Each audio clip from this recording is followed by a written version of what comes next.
Hi everybody and welcome to another episode of the Ungrownups video transmission. As always, I'm your host Mark, and today we're going to be taking a look at the just released Transformers Generations Voyager class Fall of Cybertron Soundwave with Laserbeak included. There he is. Let's see.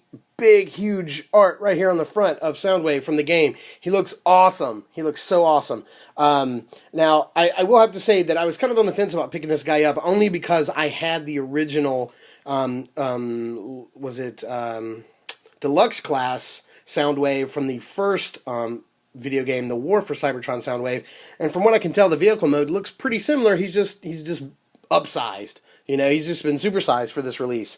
So it's kind of on the fence, but I do have the Voyager class Grimlock on its way here now as we speak. So I was like, you know, I gotta have balance. I don't have any other Fall of Cybertron figures, so, and Soundwave is my ultimate all-time favorite Decepticon, maybe even Transformer. So I knew I had to pick this guy up.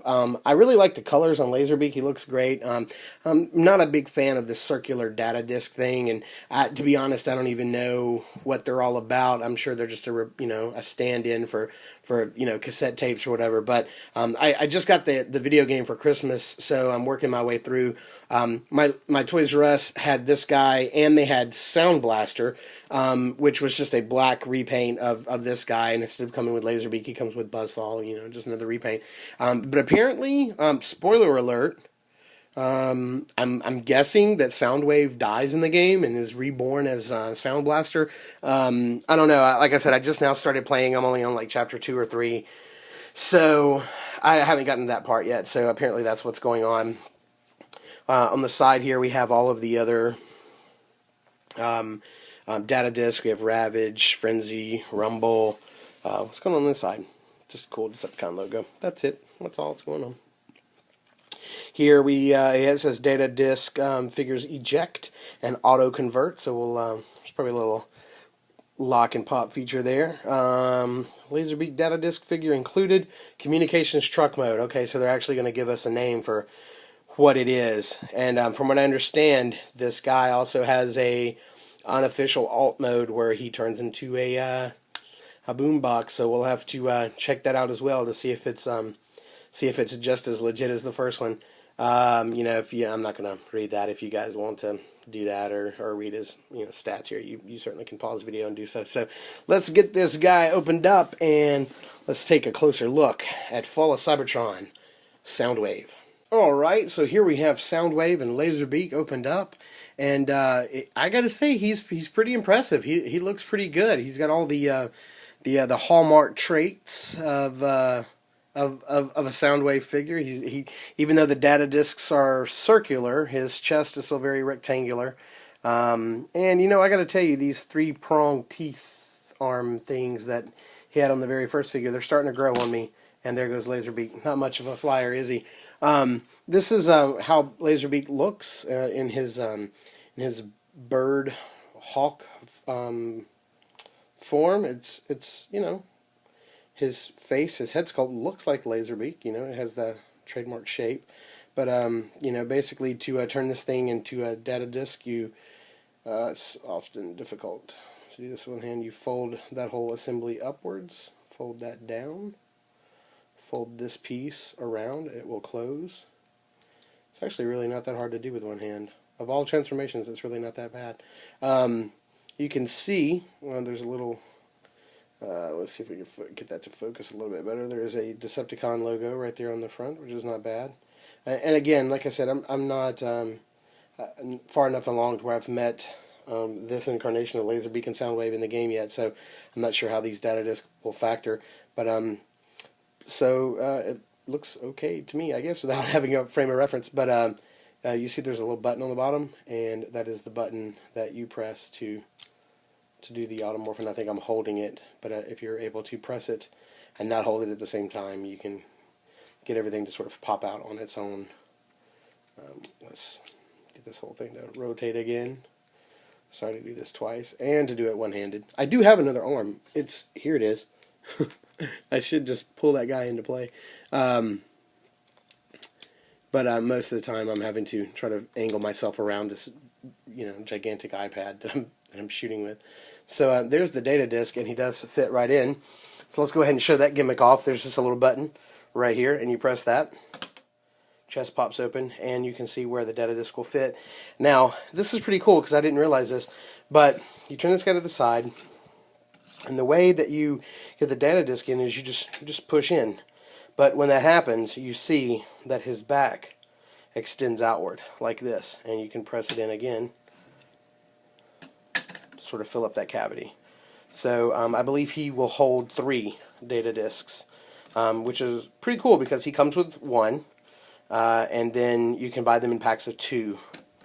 So that's kind of cool.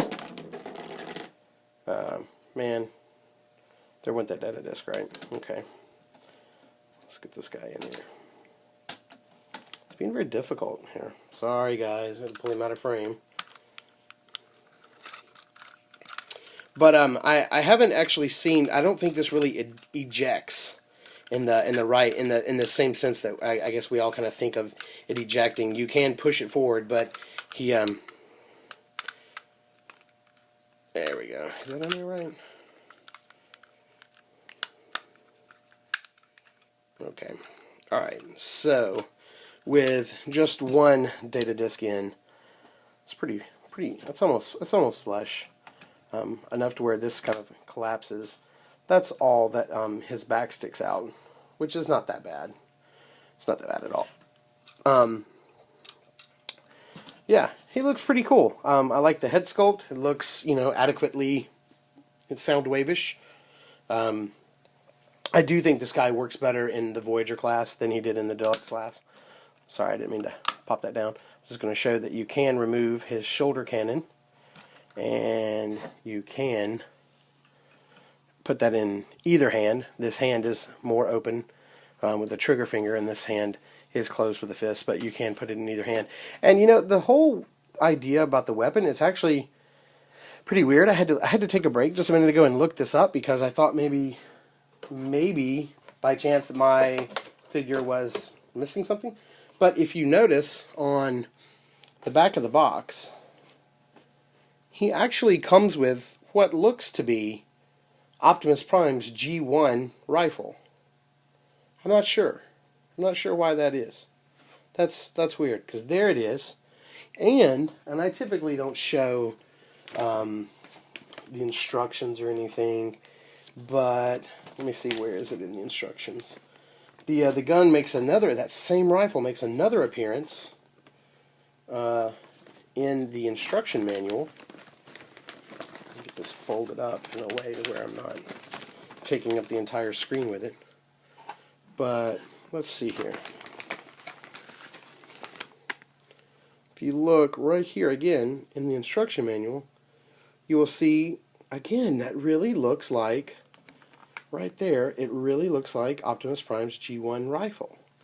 And it actually tells you, it kind of gives you instructions on how to display that rifle when the vehicle is in. I mean, when Soundwave is even in his vehicle form. They're called optional weapons, and this is very weird. It's very it's the first time I've ever seen weapons be included in a set of instructions and then not anywhere else. And sorry to keep fooling with these instructions during the video, but I really want to show you. Here's a second spot where they are in the instructions. And again, it's right there. It's clear as day, Optimus Prime's G1 weapon. Remove weapon, remove weapon. This gun's not in the packages. And, I've looked at a couple of reviews for this guy online. Haven't seen anybody else mention it or have the weapon. So I'm a little confused. I kind of want that rifle. That'd be kind of cool. I don't know. Maybe I haven't done an exhaustive research on this yet of where this rifle is. Maybe it's just a misprint. Who knows? Maybe it's locked away in here somewhere, and I am just too stupid to find it. So I'm not sure. But here's the front side of the Soundwave. Here he is from the side. Looks pretty cool. Hefty feet. Wheels right here on the side. I've always kind of dug that. I like big, hefty, clunky feet, and they seem adequately clunky enough. Figure from the back, I don't mind. You know, some people have a problem with the backpacks. I don't. I think Transformers look kind of cool when they have a backpack on. Maybe they're all going to robot school. Who knows?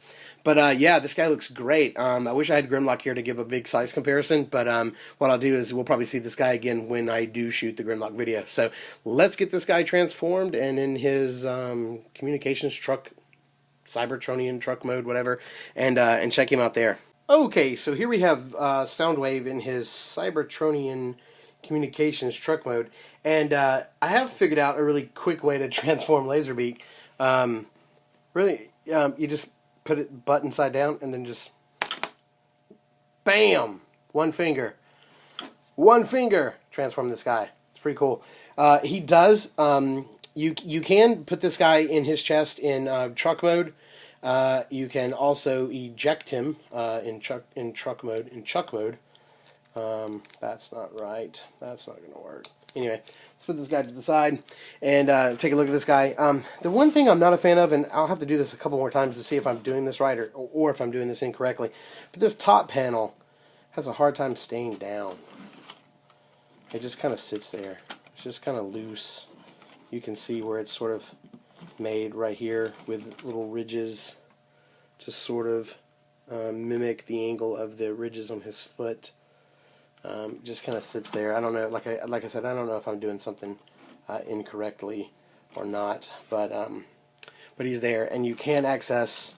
Like I said, you can access the data disk by folding this part back down, and you have to lift this guy up a little bit so you can get to the eject button, and you can get to the data disk port right there. So you can access any data disk you have in there while he is in truck mode. It's just a little more cumbersome getting access to the eject button, I think. Let's fit this guy back.